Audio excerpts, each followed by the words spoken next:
ನಮ್ಮ ಸ್ನೇಹಿತರು ಈಗ ಅದೇನೋ ಚಡ್ಡಿ ಅದು ಯಾವುದು ಅಂತ ಗೊತ್ತಿಲ್ಲ ನನಗೆ. ನಮ್ಮ ಜಮೀರಣ್ಣ 2006ರಲ್ಲಿ ಬಸ್ಸ ಓಡಿಸ್ಕೊಂಡು ಹೋದ್ರಲ್ಲ, ಆಗ ಗೊತ್ತಿರ್ಲಿಲ್ವಾ?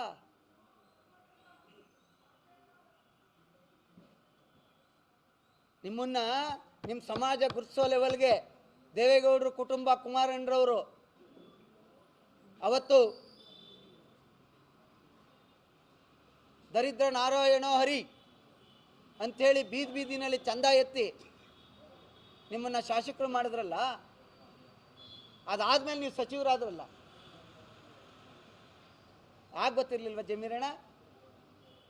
ಕಾರ್ ಓಡಿಸ್ಕೊಂಡು ಹೋದ್ರೆ, ಬಸ್ ಓಡಿಸ್ಕೊಂಡು ಹೋದ್ರಲ್ಲ, ಅವಾಗ ಯಾರ್ಯಾರು ಏನೇನು ಇಕ್ಕಿದ್ರು ಅಂತ ಗೊತ್ತಾಗ್ಲಿಲ್ವಾ?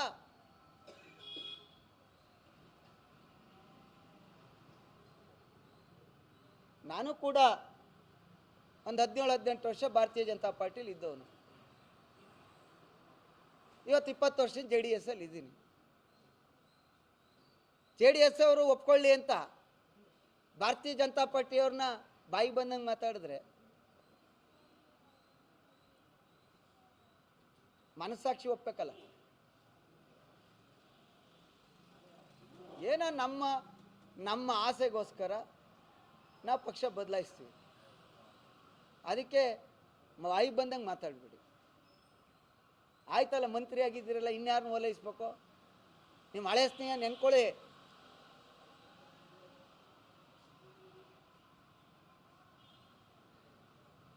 ಇದೆಲ್ಲವನ್ನ ನೋಡಿ ಇತ್ತೀಚೆಗೆ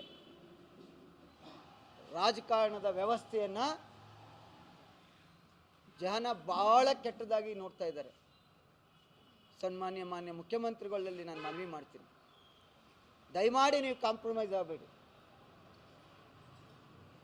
ಅಧಿಕಾರಕ್ಕೋಸ್ಕರ ನಿಮ್ಮ ಮನಸ್ಸಾಕ್ಷಿಯ ವಿರುದ್ಧವಾಗಿ ನಡ್ಕೋಬೇಡಿ.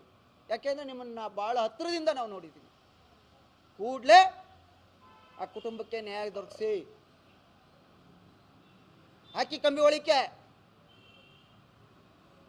ಜನ ಒಪ್ತಾರೆ ನಿಮ್ಮನ್ನು.